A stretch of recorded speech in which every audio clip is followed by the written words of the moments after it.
결정적 투자 함께하도록 하겠습니다. 오늘 이 시간 인포스탁데일리 김종효 전문위원 함께합니다. 김 위원님 어서 오세요. 안녕하십니까? 네, 반갑습니다.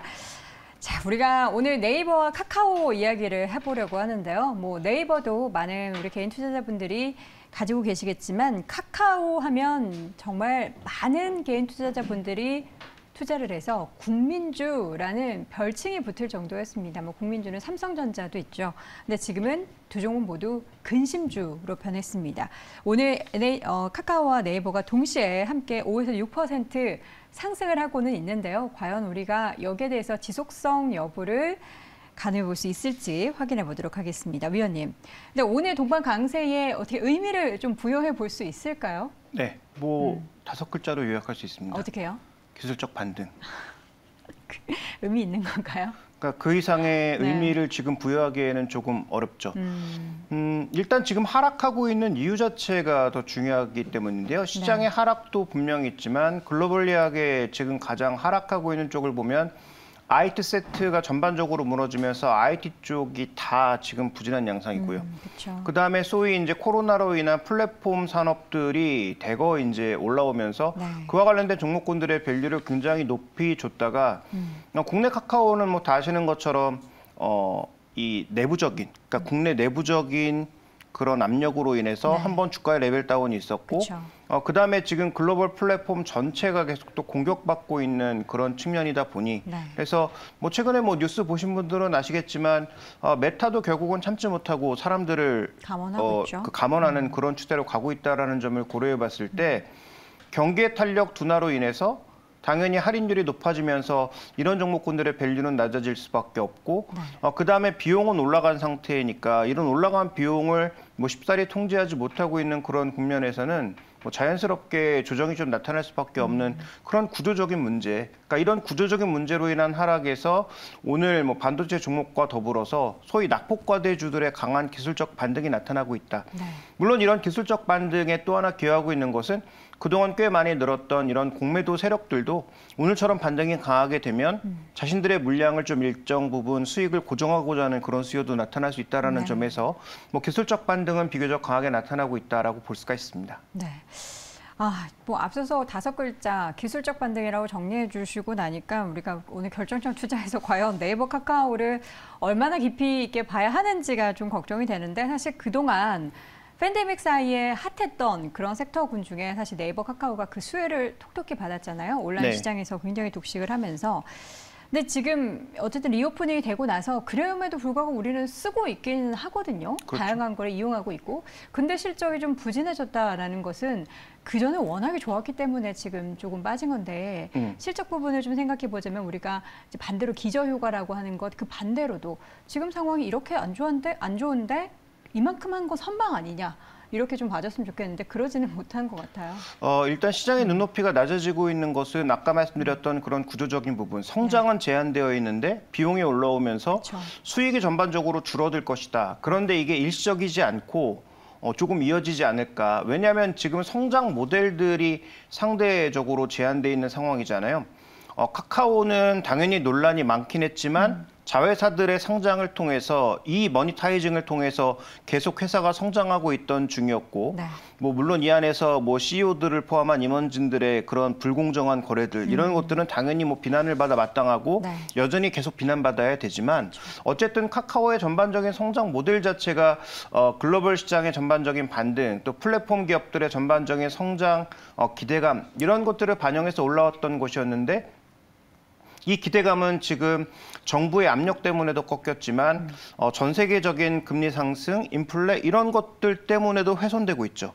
거기다가 지금 그 개발자들에 대한 수요가 폭증하면서 개발자들을 비싼 가격에 가장 많이 끌고 간 것이 네이버와 카카오입니다.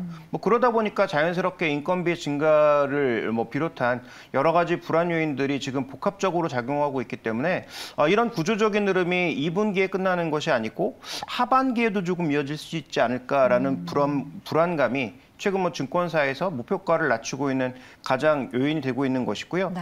그렇다면 뭐 최근에 여러 전문가들이 공통적으로 얘기하고 있습니다만 이들 종목의 하락의 끝은 결국은 이익의 눈높이를 어디까지 낮출 것인지가 시장에서 좀 더 컨센서스로 이루어져야 아마도 마무리되지 않을까. 물론 저점 나왔을 수도 있지만 우리가 기대하는 것은 저점이 나오는 것이 아니라 V자형의 반등 혹은 추세적인 반등 이런 것 아니겠습니까? 근데 그 추세적 반등의 가장 기저에는 우리가 이제 굳건한 실적의 터닝 포인트를 가져갈 수 있을 것이라는 신뢰가 다시 쌓여야 되는 상황이기 때문에 현재 실적을 믿지 못한다면 그러한 신뢰는 조금 받기가 어렵죠.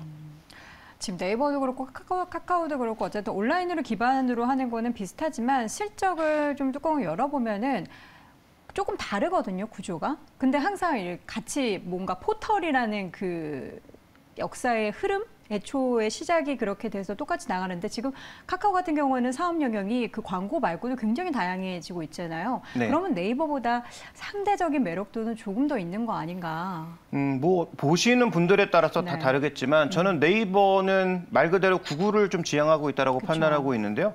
카카오는 저는 그냥 한마디로 말씀드리면 금융회사라고 말씀드리고 싶습니다. 금융회사. 네. 그래서 네이버만큼 글로벌화하기 위해서 여러 가지를 추진하고 있는데 네.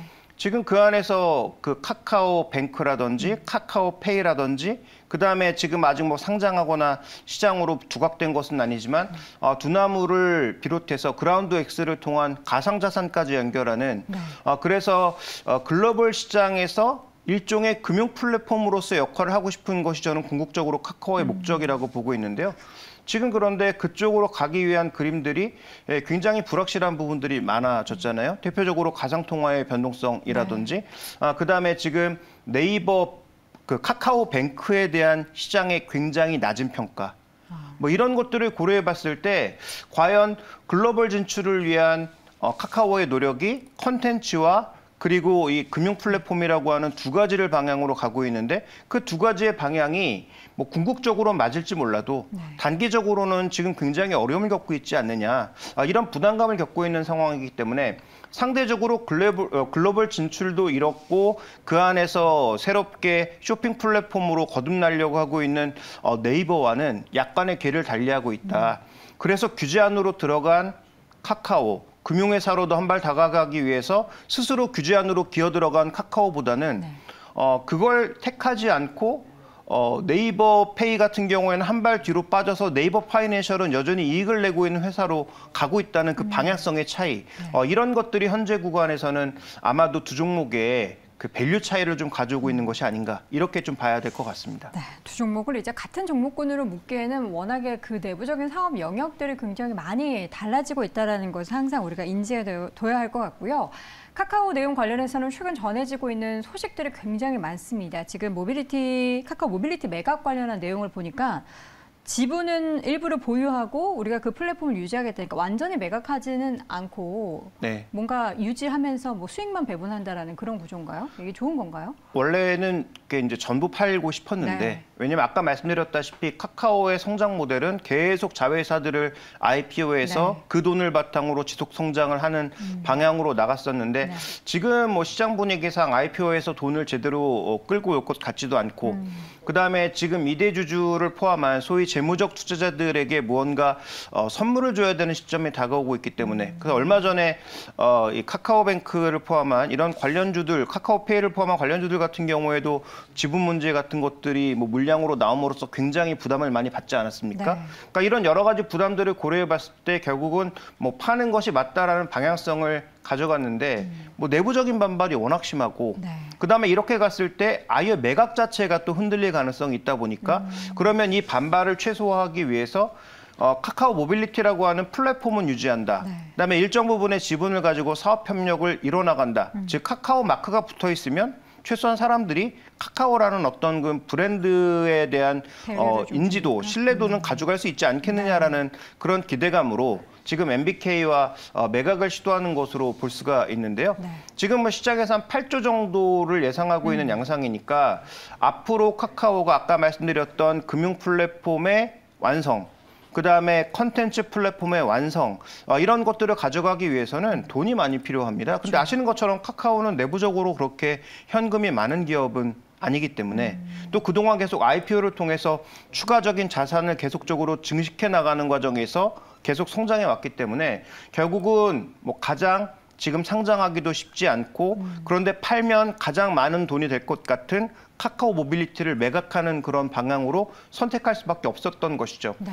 단기적으로는 뭐 주가에 도움이 될 가능성 전 있다고 보지만 이게 중장기적으로 과연 좋은 영향이냐. 카카오가 기본적으로 생각했던 생활 플랫폼 안에서의 금융 서비스 플랫폼과 그다음에 그 소위 이제 트래픽을 증가시키는 어떤 하나의 그 영역으로서의 모빌리티 사업을 매각하는 것 자체가 과연 카카오한테 이익이 될 것이냐. 저는 여기에 대해서는 중립적으로 좀 봐야 된다라고 보고 있습니다. 네. 그래서 뭐 8조 원의 금액을 정말 받고 좋은 가격에 잘 판매한다면 카카오 입장에선 나쁜 뉴스는 아니라고 볼 수가 있겠으나 네. 중장기적으로 카카오가 구축하고자 했던 컨텐츠 플랫폼을 아우르는 전체 금융 플랫폼의 측면에서는 분명히 마이너스가 있다. 이렇게 볼 필요가 있겠습니다. 네. 카카오의 매각 이슈가 어쨌든 뭐 나쁘지는 않지만 이게 중장기적으로 굉장히 주가를 다시 한번 예전 수준으로 끌어올리기에는 좀 부족하다라는 부분들입니다. 그래서 지금 사실 카카오도 그렇고 네이버도 그렇고 어쨌든 다양한 사업을 하고는 있지만 광고 쪽에 있어서의 매출을 무시할 수 없습니다. 그런데 이제 전 세계적으로 이렇게 보면요. 미국도 뭐 구글, 페이스북, 인스타그램 이런 뭐 유튜브도 있고요. 다양한 이런 플랫폼들이 틱톡에 광고를 다 많이 뺏기고 있거든요. 근데 우리나라 입장에서도 물론 틱톡에 뺏기지만 우리는 플랫폼 그 포털 사이트만 비교하자면 구글에 그러니까 유튜브에 많이 뺏기고 있다라는 부분인데 그럼 여기서도 이제 광고 매출의 좀 하락을 염두에 둬야 된다라는 그런 입장인 거죠. 내가 아마 점유율로 봤을 때 카카오보다는 네이버 쪽에 타격을 입을 수밖에 없는. 왜냐하면 카카오가 뭐 검색 광고 쪽에서는 뭐 지배적 사업자였으니까. 그쵸. 그런데 이제 지배적 사업자의 점유율이 점점 떨어지고 있고 네. 구글 애드는 올라가고 있는 상황이니까.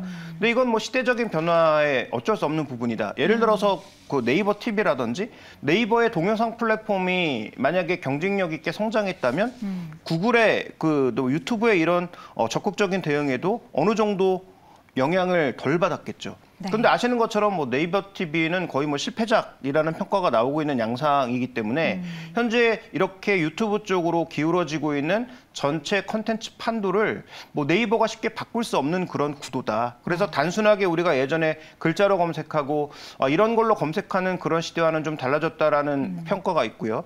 그다음에 또 하나 지금 웹에서 검색하는 것 자체도 네이버 검색 광고와 카카오 검색 광고는 품질이 너무 떨어진다라는 평가가 뭐 예전부터 꽤 있었죠.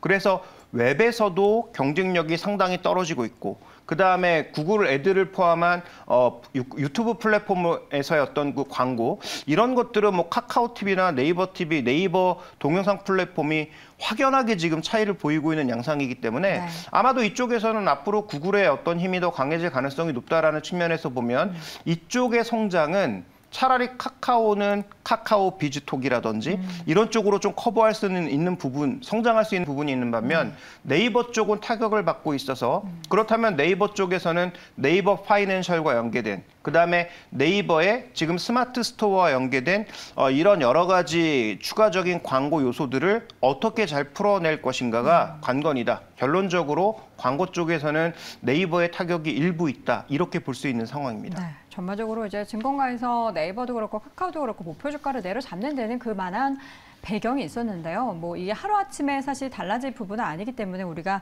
계속해서 확인을 해볼 부분들이 많을 것 같습니다. 자, 앞서서 네이버 카카오에 대한 오늘의 반등에 의미가 있냐라는 질문에 5글자 기술적 반등이라고 대답을 해주셨는데 오늘 양시장도 엄청 오르고 지금 코스닥이 3% 넘게 오르고 있거든요. 오늘 시장의 반등에 대해서도 의미가 있는지 우리가 좀 바닥을 다지고 있는 건지 어떻게 보시나요? 그런데 저는 일단 삼성전자가 어저께 어쨌든 다른 종목이 빠지는 구간에서도 버티면서 네. 2,300을 유지시켜줬고요. 그렇죠. 오늘도 반도체를 포함한 IT 종목군들이 어쨌든 지수를 버티게 만들고 있는 양상이라는 거죠. 전 이건 굉장히 중요하다고 봅니다. 저점에 나왔는지 거기에 대한 판단은 이를 수 있죠. 그렇죠. 그런데 어쨌든 하락의 속도를 누군가는 죽여주고 그다음에 시장의 변곡점을 만들어 준다면 결국 이것은 종목별로라도 반격의 기회를 만들어주고 네. 그다음에 시장에 일정 부분의 안정감을 가져다 줄 수 있기 때문에 그러니까 지금 시장에서는 V자형의 반등이 아니고 최소한 L자형 아니면 최소한 박스권 이 정도만 만들어준다고 하더라도 어느 정도 안정을 찾을 수 있는 그런 분위기가 마련된다라는 관점에서 아마도 내일 모레 있을 삼성전자의 실적 발표가 지수가 좀 안정될 수 있는 기회를 마련했을 때 저는 개별 종목에게도 더 기회가 갈 수 있다. 그런 측면에서 보면 오늘의 이 종목들의 반등, 특히 그동안 6월 달에 지수 하락의 주범이었던 반도체 양강이 반등하고 있는 것은 저는 충분히 의무부여를 할 필요가 있다라고 보고 있습니다. 네, 반도체 쪽에 있어서의 반등이 전체 시장을 좀 이끌고 있고 그것들로 하여금 우리가 좀 시장의 반등에 대해서 의미를 좀 부여할 수 있다라는 말씀이신데 상대적으로 이제 코스닥이 사실 더 오르는 건 더 빠져서겠죠? 그렇죠. 그리고 특히 하락의 주범, 코스닥 하락의 주범은 뭐 최근에는 누가 뭐래도 2차전지 대표 두 종목의 하락이 커지고 있기 때문이잖아요. 오히려 뭐 셀트리온 그룹주는 최근에 뭐 좀 안정적인데 급등하지도 않지만 최근에 시장의 하락에도 굉장히 견조한 모습 보이고 있는 반면 최근에 2차전지의 급락이 나타난 것은 뭐 조금 전에 다른 전문가께서도 언급하셨습니다만 높은 밸류가 있었기 때문에 무언가 조그만 악재만 나와도 주가의 변동성이 커질 수 있는 그런 구간에 있었다라는 거죠. 역시 이도 오늘 강하게 기술적 반등을 보여주고 있는데 전고점을 넘어서는 정도의 강한 퍼포먼스를 보이지 못하면 이런 종목군들도 추세적인 반등을 보이기보다는 이제부터는 변동성 영역이라고 봐야 되겠죠. 자, 그런 측면에서 코스닥 시장도 뭐 V자형의 반등보다는 지금부터는 고점과 저점을 줄이면서 일정 부분 수렴해 나가는 형태 혹은 아니면 저점과 고점이 일정해지는 박스권 형태로 전환될 가능성 정도를 염두에 두시면서 종목별로 하반기 실적 대비 주가가 너무 내려온 종목들은 있지 않은지.